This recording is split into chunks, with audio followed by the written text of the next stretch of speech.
it out. So get ready to interact with the great minds of IIT and NIT alumni. And now let me introduce our speaker, Mr. Vishwarath, alumni of NIT Warangal, currently working as an associate product manager at Bangalore. Over to you, Vishwarath.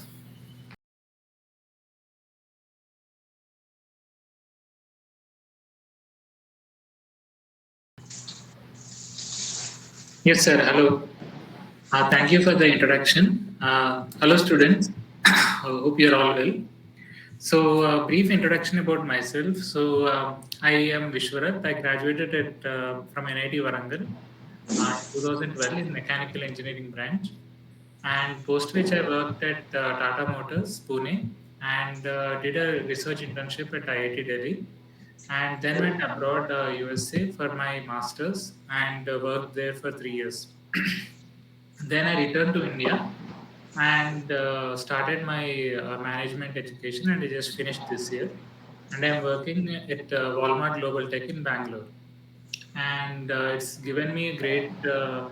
I've been fortunate enough to actually be exposed to a lot of education, like high quality education, and now I think it's time for me to give back in whatever limited means I can. So that's why when Mohan and me discussed, because we both are from the same batch at NIT, we were good friends. And when he talked about this initiative, I just jumped right in because I felt a great, satisfaction in helping students. So that's a bit about me.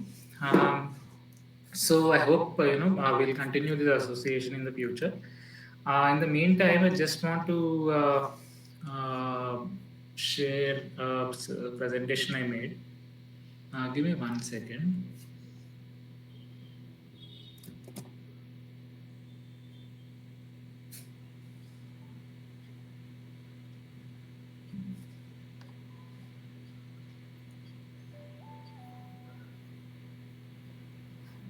Yeah. Uh, are you able to see this screen? Yeah, not at Vishwarath. Maybe it's loading. Okay. Vishwanath, I enabled it actually now. Please check. Yes, yes. Give me 1 second. Yeah, actually by default it was disabled. I enabled it now. Okay. Is it visible now? Yes, Yeah, Vishwarath, it's we can getting see your opened. Yeah. screen. Okay, great. So basically, if we talk about IITs, right? So what is how many IITs are there is the first question. So there are basically 23 IITs all over India. Previously, we had only 7 IITs, maybe 15 years back. But then the government proactively introduced a number of new IITs, and thereby we have 23 in total. And there's a lot of scope for students to get admitted all over the country, regardless of which region they belong to. As you can see in this map, uh, basically it pretty much covers the entire length and breadth of the country. Every state, a big state has an IIT, and that's how it is. And if you want to see the quality of education in India, so IITs have been traditionally ranked the number one institutes in India. Globally, also, we are possibly in the top 500, and I think recently IIT Bombay was in the top 100 or as well. So, and actually, the ranking that you see here is across engineering as well as medicine and business as well.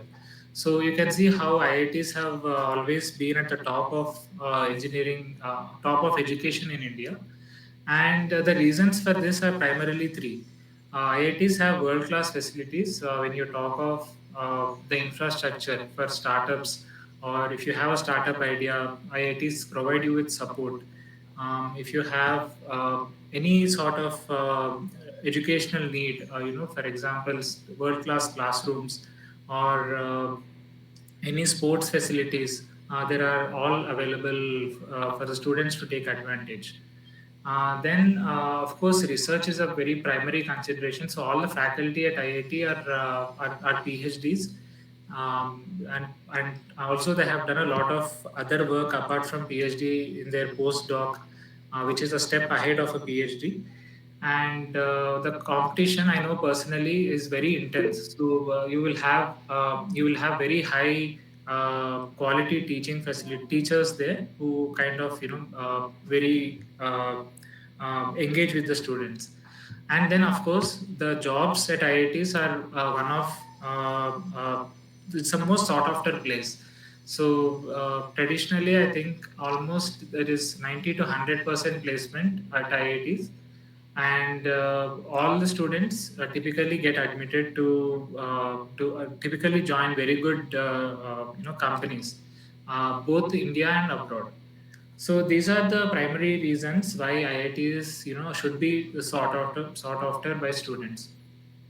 Now we'll talk very briefly about how do you get into IIT. Now we know that IIT is a place to be.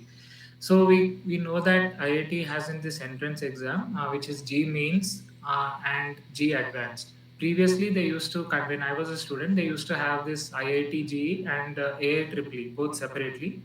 Now they have made it more streamlined, which is very good.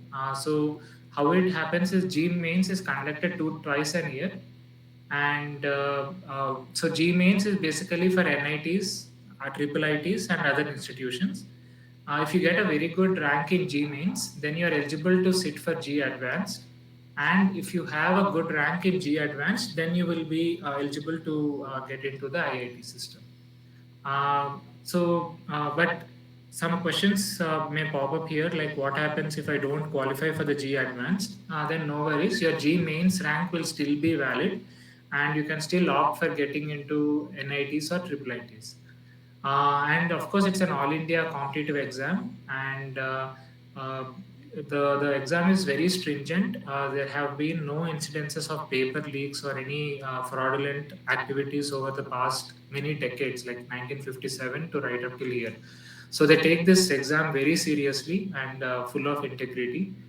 And basically, the exam as such, it's not a by-hearted kind of exam, which is it is mostly like a logical, and it tests your thinking ability, and tests that in three areas: maths, physics, and chemistry.